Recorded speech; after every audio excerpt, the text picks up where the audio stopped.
नमस्कार दोस्तों, MP police 2023 से रिलेटेड एक और बहुत महत्वपूर्ण वीडियो आ चुका है। बिल्कुल भी स्किप ना करें, वीडियो को पूरा देखिए, ज़रूरी है।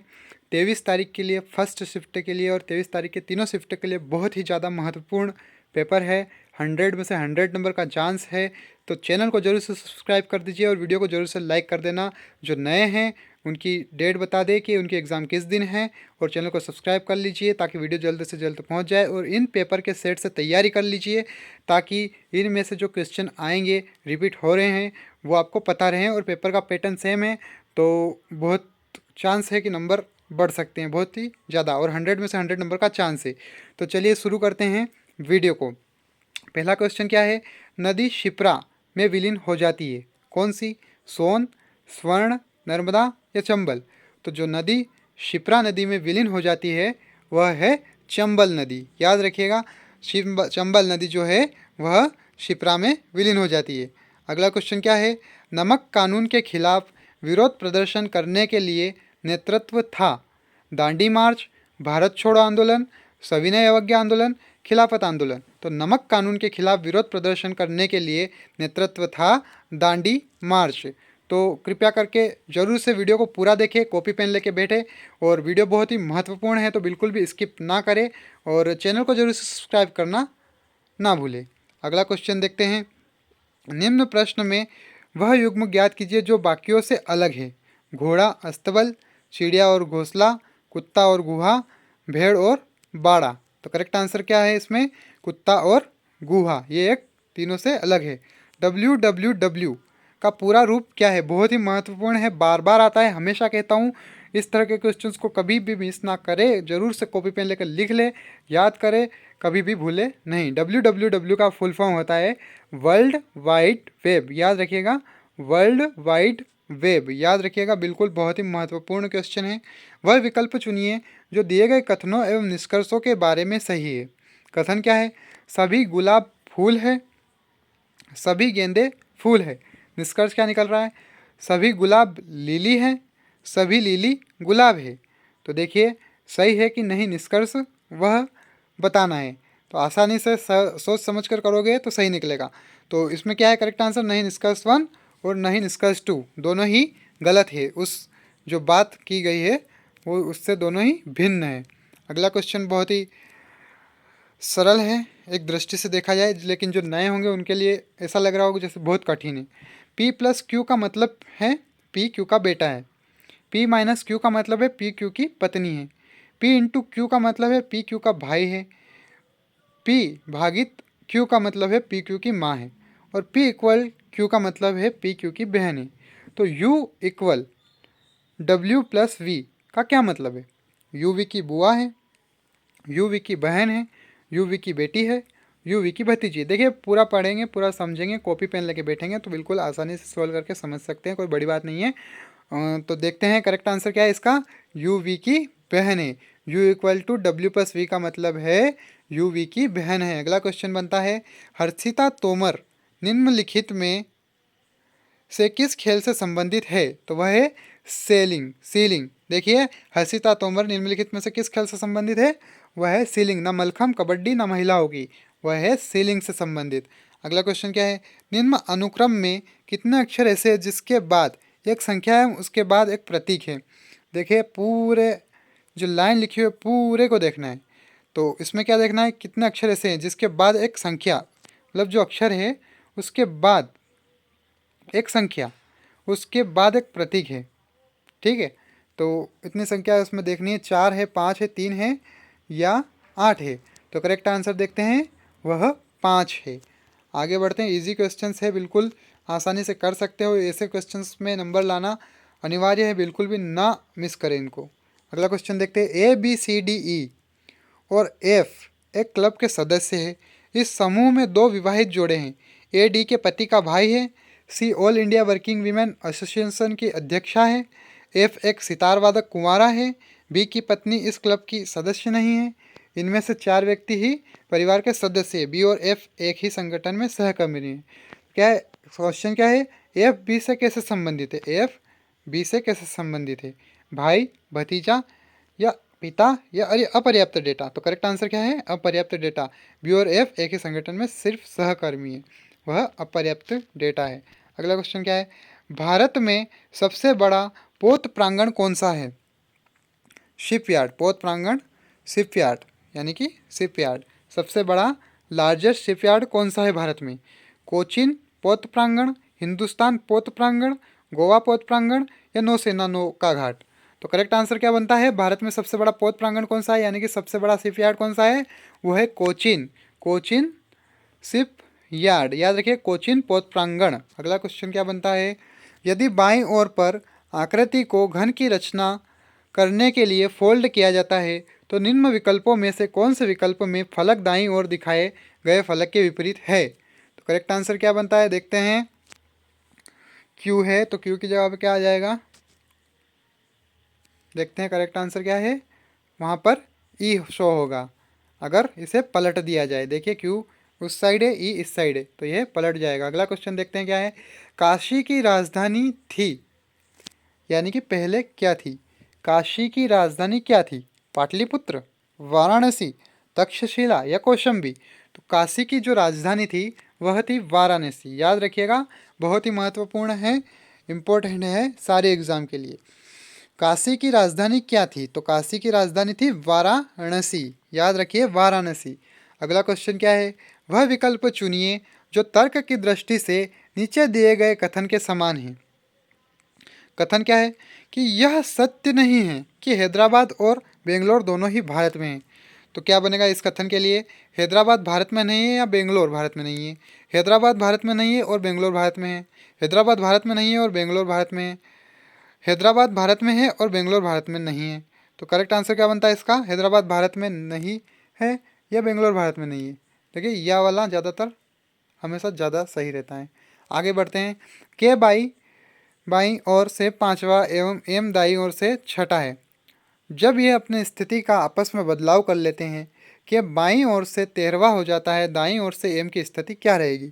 चौथी, आठवीं, 14वीं या 15वीं? तो देखिए, बिल्कुल आसान है, बिल्कुल पढ़िए समझिए। कॉपी पेन लेके बैठे हैं तो ज़रूर से नोट कर लीजिए, पूरा पेपर नोट कर लीजिए, तैयारी कर लीजिए। 100% चांस है, मैं बोलता हूँ 100 में से 100% चांस है। कुछ भी मत सोचो, पढ़ लो, कर लो, बार बार तैयारी करो, 100% लाना है। तो क्वेश्चन का करेक्ट आंसर क्या है? एम की स्थिति क्या है? 14th। अगला क्वेश्चन क्या है? निर्देश। 5 व्यक्ति एक पंक्ति में बैठे हुए हैं।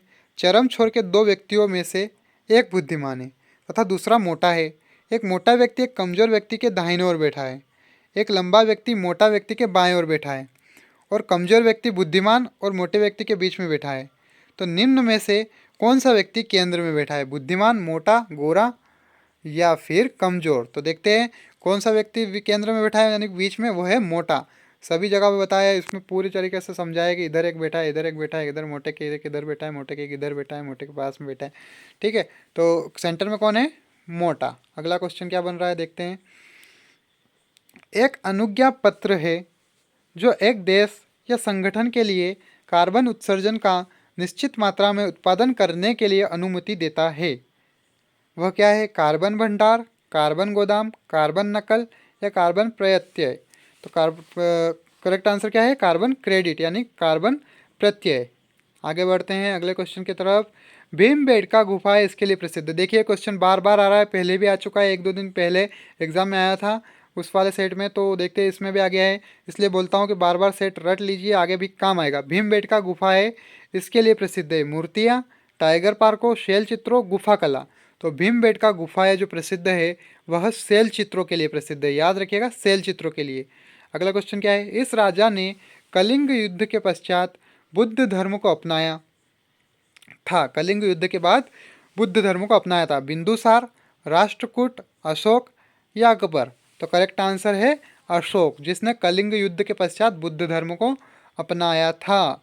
अगला क्या क्वेश्चन बन रहा है? भारत का महान न्यायवादी राष्ट्रपति द्वारा के तहत नियुक्त किया जाता है। अनुच्छेद 165, अनुच्छेद 76, अनुच्छेद 148, अनुच्छेद 153। तो भारत का महान्यायवादी राष्ट्रपति द्वारा अनुच्छेद 76 के तहत नियुक्त किया जाता है। अनुच्छेद 76। अगला क्वेश्चन क्या है? संयुक्त राष्ट्र के इतिहास में सबसे लंबा भाषण देने का रिकॉर्ड किसने बनाया? VK Krishna Menon, Narendra Modi, Vladimir Putin, doctor Manmohan Singh. तो देखिए, संयुक्त राष्ट्र में इतिहास में सबसे लंबा भाषण देने का रिकॉर्ड जो बनाया था वह वीके कृष्ण मेनन ने बनाया था, वीके कृष्ण मेनन ने। अगला क्वेश्चन क्या है? मध्य प्रदेश की प्रथम महिला राज्यपाल कौन थी? देखिए, ये क्वेश्चन भी पहले आ चुका है, बार बार आ रहा है, जरूर से नोट कर लीजिए, इंपॉर्टेंट क्वेश्चन की दृष्टि से बहुत ही ज़्यादा इंपॉर्टेंट हो चुका है। मध्य प्रदेश की प्रथम महिला राज्यपाल कौन थी? तो वह थी सरला ग्रेवाल। मध्य प्रदेश की पहली महिला राज्यपाल थी सरला ग्रेवाल। अगला क्वेश्चन क्या बन रहा है? निम्नलिखित में से किसने एक निर्विरोध उम्मीदवार के रूप में राष्ट्रपति का चुनाव जीता? डॉक्टर राजेंद्र प्रसाद, वीवी गिरी, संजीव रेड्डी या डॉक्टर जोकिर हुसैन। तो निम्नलिखित में से किसने एक निर्विरोध उम्मीदवार के रूप में राष्ट्रपति का चुनाव जीता? तो वह है संजीव रेड्डी। याद रखिए, संजीव रेड्डी। भारत में राज्यों की संख्या है 28, 29, 30 या 22। बताइए किस किस को पता है? सबको पता होना चाहिए, बहुत ही इंपॉर्टेंट है, हाथ पे लिख लीजिए, कहीं भी लिख लीजिए, नहीं पता है तो बहुत ही ज़्यादा जरूरी है याद करना इसको। आगे बढ़ते हैं। एक व्यक्ति को एक टोकरी में एक सेब डालने के लिए कहा जाता है। जब एक आदेश दिया गया, एक अमरूद, जब दूसरा आदेश दिया गया एक संतरा, जब तीसरा आदेश दिया गया और उसको एक सेब और एक अमरूद निकालने को कहा गया, जब चौथा आदेश दिया गया, आदेश के अनुक्रम एक व्यक्ति द्वारा निष्पादित इस प्रकार है: 1 2 3 3 2 1 4 2 3 1 4 2 2 3 3 1 4 1 1 3 2 3 4। तो ऊपर के आदेश के अनुक्रम के अंत में टोकरी में कितने अमरूद बचे होंगे? 1 2 3 या 4? तो करेक्ट आंसर क्या है? 2। आगे बढ़ते हैं। वह विकल्प चुनिए जो तर्क की दृष्टि से नीचे दिए गए कथन के समान है। यदि वह पैदल जाता है तो उसकी ट्रेन छूट जाती है, उसकी ट्रेन छूटी नहीं। वह पैदल नहीं गया, वह पैदल गया, वह कार से गया, उपरोक्त कोई नहीं। तो करेक्ट आंसर क्या है? वह पैदल नहीं गया। अगर वो पैदल जाता तो उसकी ट्रेन छूट जाती, सीधी सट्ट बात है, और उसकी ट्रेन छूटी नहीं है तो वह पैदल नहीं गया, इसलिए उसकी ट्रेन नहीं छूटी है। आगे क्या क्वेश्चन बन रहा है? निम्न प्रश्न में पहले तो पदों के बीच किसी प्रकार से कोई संबंध है। निम्न विकल्पों में से चौथा पद चुनिए जिसका तीसरे पद के साथ उसी प्रकार का संबंध है। A B D, C D F, M N P.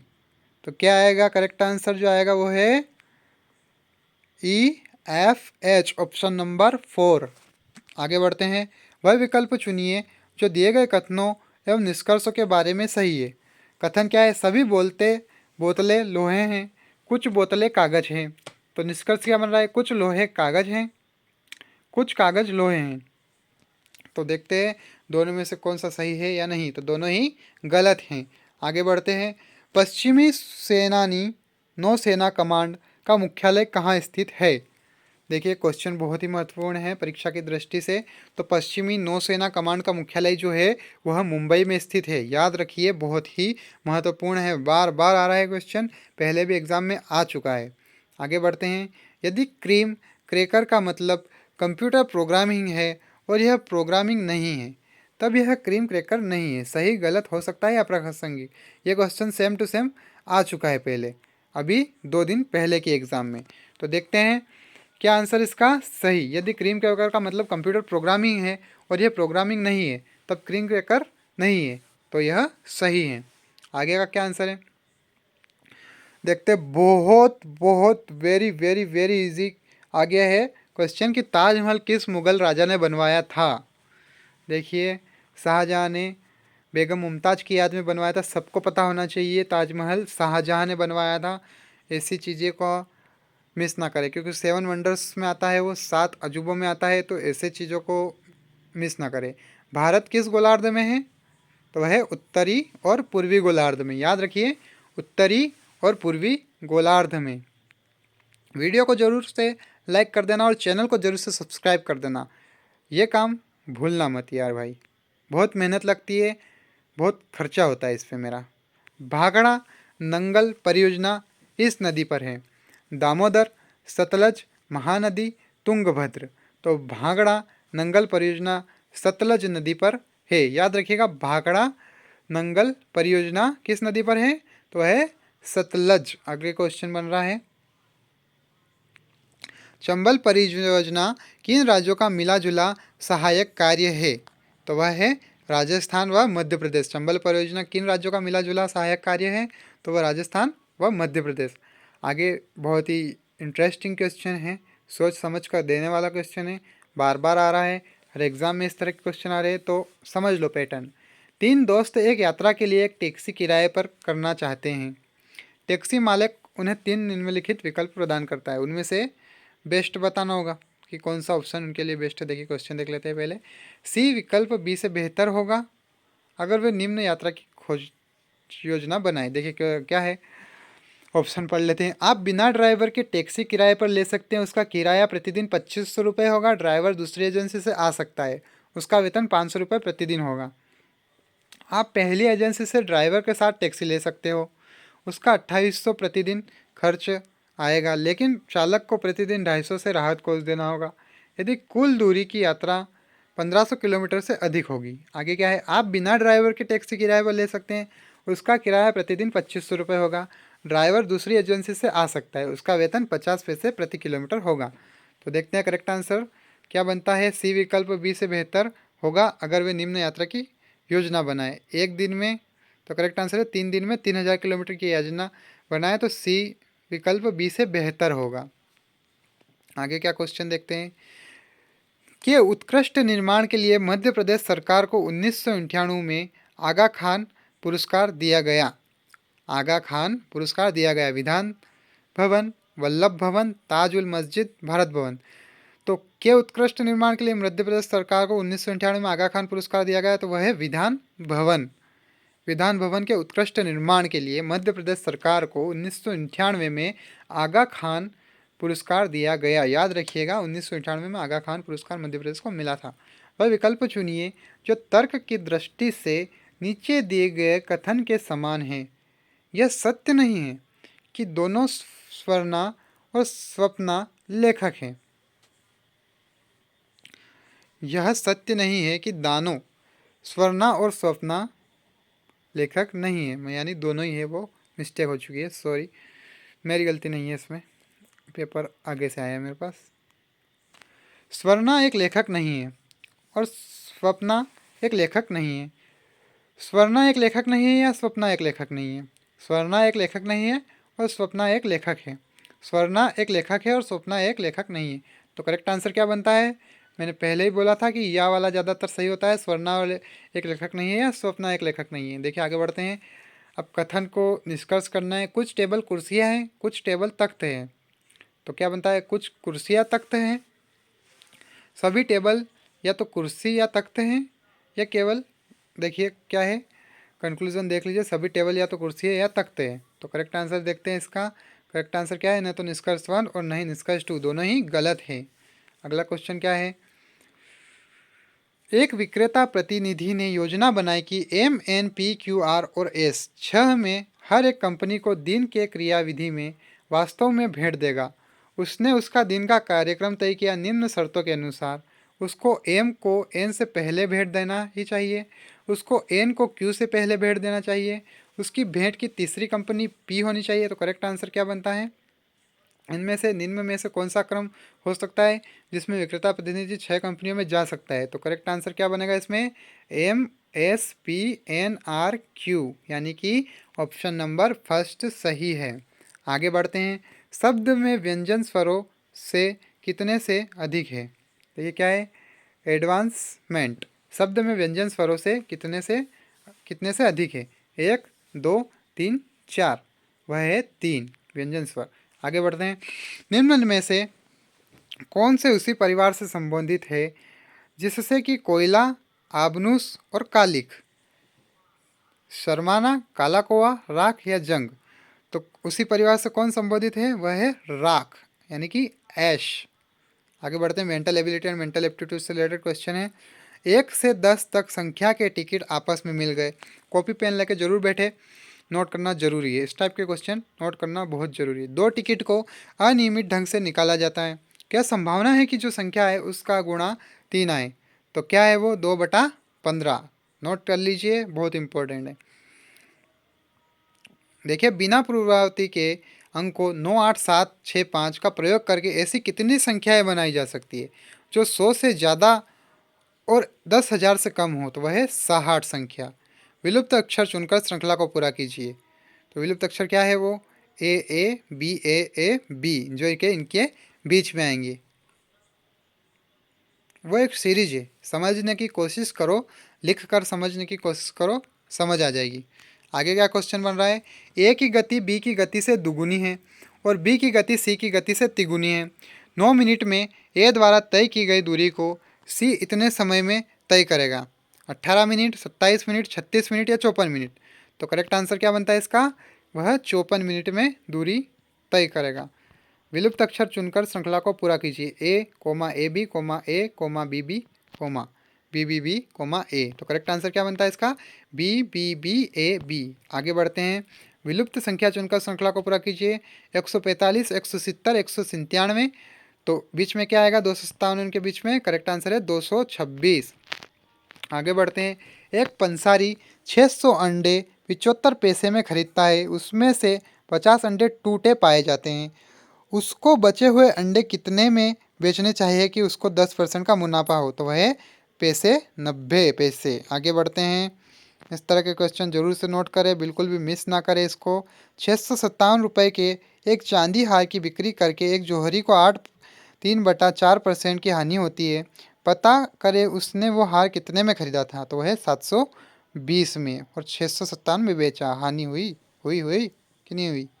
50, 35 and 20 संख्याओं का चौथा समानुपाती क्या है, 16, 14, 18 या 15। तो 15, 35 एंड 20 संख्याओं का चौथा समानुपातिक है 14। विलुप्त संख्या चुनकर श्रृंखला को पूरा कीजिए।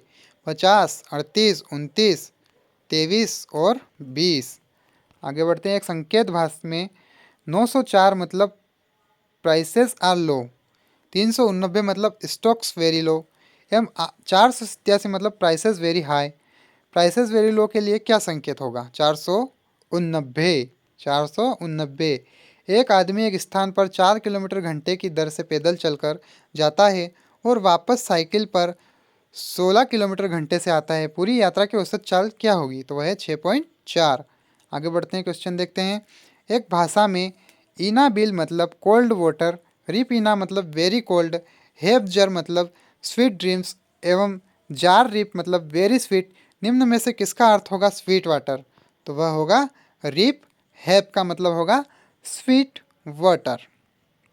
आगे बढ़ते हैं, किसी खास सांकेतिक भाषा में किरण को LJSBO से कोडित किया जाता है, तो उस खास कोड भाषा में श्रीकांत को कैसे कोडित किया जाएगा, तो श्रीकांत को कैसे कोडित किया जाएगा, TSJLBOU से कोडित किया जाएगा। आगे बढ़ते हैं, क्वेश्चन क्या है, एक व्यक्ति ने फ़ोन खरीदा और उसको विक्रेता से 5% की छूट मिली। उसने अपनी खरीदी हुई कीमत पर 10% के मुनाफे पर उसको बेच दिया। फ़ोन की वास्तविक कीमत में उसका कितना प्रतिशत हिस्सा है, तो करेक्ट आंसर क्या है, 4, 1/2%। देखिए ये क्वेश्चन बार बार आता है, 4 पते दिए जाते हैं, एक नॉट एग्जैक्टली सेम अलग हो जाता है वो। देखिए ये जो पता दिया गया है, शो हो रहा होगा स्क्रीन पर, ये जो पता है इसके नीचे 4 इसके जैसे पते दिए गए, उसमें से एक अलग है। तो इसको पहचानना बिल्कुल ईजी है, बिल्कुल ईजीएस्ट है, तो बिल्कुल इसको करें, बिल्कुल भी ना छोड़े। इसका करेक्ट आंसर क्या बन रहा है, 3, जो कि इनसे अलग है, वह मैच नहीं है। अगला क्वेश्चन क्या है, निम्न आकृति को बनाने के लिए न्यूनतम संख्या में कितनी सीधी रेखाओं की आवश्यकता होती है। बहुत ही ईजी है, बहुत बहुत बार समझा चुका हूँ, ये क्वेश्चन बार बार आ रहा है, बिल्कुल नोट कर ले, याद कर ले, कुछ भी कर ले, इतना इजी क्वेश्चन छोड़ के मत आना मेरे भाई। देख लो, इसमें संख्या सीधी रेखा गिननी है अपने को। सीधी रेखा देखो, 1, 2, 3, 4, 5 और 6, 9, 8, 7 और 6। करेक्ट आंसर क्या है, 6। पहले ही गिन के बता रहा हूँ ना, इतना ईजी है यार, इसको छोड़ के मत आना भाई। यदि कलर्ड को 3727456 सेट से कोडित किया जाए तो रूलर को कैसे कोडित किया जाएगा, तो है 54,265 से। आगे का क्वेश्चन क्या है, 1/7 प्लस 7/9, 3/9 प्लस 2/9, 2/9 बराबर है इसके किसके, 1/7 के। आगे क्या है देखो, ये क्वेश्चन भी हर बार हर एग्जाम में आ रहा है, बार बार आ रहा है, बार बार आ रहा है, मतलब पैटर्न सेम है, हल्का फुल्का चेंज हो रहा है, और इस तरह के बार बार आ भी रहे हैं, सेम भी आ रहे हैं, ऐसी बात नहीं सेम नहीं आ रही। नीचे दिखाए गए क्रम में अगली आकृति कौन सी आएगी, तो देखो अगली आकृति कौन सी आ सकती है इसमें, पहली, दूसरी, तीसरी या चौथी। तो करेक्ट आंसर कौन सा है, करेक्ट आंसर है जो फर्स्ट वाला ऑप्शन जो है वो वाला। चलिए आगे बढ़ते हैं। क्वेश्चन क्या बन रहा है, ए और बी एक काम को क्रमशः 25 दिन और 20 दिन में पूरा कर सकते हैं। उन्होंने एक साथ काम किया, लेकिन कुछ दिनों बाद बी चला जाता है और फिर बचे हुए काम को ए ने 10 दिन में पूरा किया। दिनों की संख्या जिसके पश्चात बी ने काम छोड़ दिया क्या थी, वह थी, बताइए क्या थी इसमें से, वह थी 6/2/6 2/3। आगे बढ़ते हैं। एक संकेत में 793 मतलब बिग फैट मैन, 534 मतलब पुअर ओल्ड मैन एवं 416 मतलब पुअर लिटिल गर्ल, गर्ल के लिए क्या संकेत होगा। तो करेक्ट आंसर है निर्धारित नहीं किया जा सकता। आगे बढ़ते हैं। एक कक्षा में 15 लड़के और 10 लड़कियां हैं। एक छात्र को अनियमित ढंग से चुना जाता है। क्या संभावना है कि चयनित छात्रों में एक लड़की है, वह 2/5। 919 के 418 इक्वल टू 22, जहाँ के एक सांख्यक है तब के क्या है, वह है 6। आगे बढ़ते हैं। दो संख्याएं तीसरी संख्या से क्रमशः 25% और 30% कम है। दूसरी संख्या पहली से कितने परसेंट कम है, तो वह 1/7 आगे बढ़ते हैं। नीचे दी गई श्रृंखला अक्षर एवं संख्याओं का अनुक्रम प्रयोग करती है, गलत संयोजन पहचानिए। तो करेक्ट आंसर क्या बनता है इसमें, ऑप्शन नंबर 3। 103 इंटू 104 क्या होगा। भाई साहब इतना इजी क्वेश्चन मुझसे ना पूछ लिया कोई, नहीं नहीं इतना इजी मेरे से नहीं होगा जाए, नहीं नहीं। आगे बढ़ते हैं, नहीं ये मेरे को नहीं करना भाई। आगे बढ़ते हैं। क्या है, निम्न प्रश्न में संख्या श्रृंखला में एक पद गलत है, गलत पद ज्ञात कीजिए। 4 9 19 40 79। Correct answer 40। 30 किलोमीटर की दूरी को तय करने में ए को बी की तुलना में 2 घंटे अधिक लगते हैं। यदि ए अपनी गति को दोगुना कर लेता है तो उसको बी से 1 घंटा कम लगेगा। ए की गति क्या होगी, तो ए की गति होगी 5 घंटे। क्वेश्चन सॉल्व करना है, बिल्कुल देख लीजिए स्क्रीन पर बिल्कुल शो हो रहा है, बिल्कुल इसका करेक्ट आंसर भी देख लीजिए, माइनस में है आंसर। आगे बढ़ते हैं। निम्न में से कौन सी आकृतियों का युग्म समरूप है, फर्स्ट सेकेंड थर्ड फोर्थ। तो करेक्ट आंसर क्या बनता है, करेक्ट आंसर देख लीजिए ये वाला है, यह एक समरूप है। हल्दी जो प्राकृतिक सूचक है जब HCl और NaOH में अलग अलग समय पर पेस्ट के रूप में डाला जाता है। प्रेक्षित होंगे, प्रेक्षित रंग होंगे, अम्ल एवं क्षारक दोनों में पीले, अम्ल में पीले क्षारक में लाल, अम्ल में गुलाबी और क्षारक में पीले, अम्ल में लाल और क्षारक में नीले। तो करेक्ट आंसर है अम्ल में पीले और क्षारक में लाल। आगे बढ़ते हैं। सवाल स्क्रीन पर है, जरूर से नोट कर लीजिए। त्रिकोण ABC के निर्देशांक AX1 Y1 BX2 Y2 CX3 Y3 है, उसका क्षेत्रफल होगा। करेक्ट आंसर शो हो रहा है, बिल्कुल नोट कर लीजिए, कॉपी पेन लेके बैठने के लिए इन सवालों के लिए बोला था मैंने। पौधों का यौन प्रजनन भाग कौन सा है, वह है पुष्प। याद रखिए पौधों का यौन प्रजनन भाग कौन सा है, वह है फ्लावर्स यानी कि पुष्प। रिप्रोडक्टिव पार्ट है फ्लावर। आगे बढ़ते हैं, देखते हैं क्या है प्रश्न। निम्न ग्राफ अवधि 1919 में से 2004 तक अंतर्राष्ट्रीय पर्यटक की भारत में आगमन की संख्या हजारों की संख्या में आंकड़े दिखाता है। उपलब्ध कराई गई जानकारी का उपयोग कर निम्न सवालों के जवाब दे। देखिए जानकारी देख लीजिए। आगे बढ़ते हैं, प्रश्न क्या है, आखिरकार क्या पूछना चाहते हैं हमसे। अवधि 1999 2004 से किस स्रोत के आगमन की प्रतिशत वृद्धि सबसे कम हुई। तो देखिए अवधि बताई गई 1999 से 2004 में किसकी सबसे आगमन की प्रतिशत वृद्धि सबसे कम हुई। तो अफ्रीका, अमेरिका, एशिया प्रशांत, यूरोप या मध्य पूर्वी। तो देखते हैं ऑप्शन, करेक्ट आंसर अमेरिका। देखिए अमेरिका के जो लोग हैं वह सबसे कम आगमन है, उनकी वृद्धि सबसे कम हुई। जब प्याज, मूली, गाजर जैसे फलों की खेती से वृद्धि होती है, हम युवा सब्जियों को बाजार में उपलब्ध पाते हैं, ऐसा क्यों होता है। लोग युवा सब्जियां जैसे कि हरी प्याज आदि को पसंद करते हैं। सब्जियों की वृद्धि की विभिन्न अवस्थाओं में स्वाद में बहुत अंतर है। यह इसलिए किया जाता है जिससे कि वृद्धि कर रहे पौधों की अतिमात्रा से बचा जा सके, इसलिए ही युवा पौधों को समय समय पर हटा दिया जाता है। लोग देखिए करेक्ट आंसर ही देख लेते हैं। यह इसलिए किया जाता है जिससे कि वृद्धि कर रहे पौधों की अति मात्रा से बचा जा सके, इसलिए कि युवा पौधों को समय समय पर हटा दिया जाता है।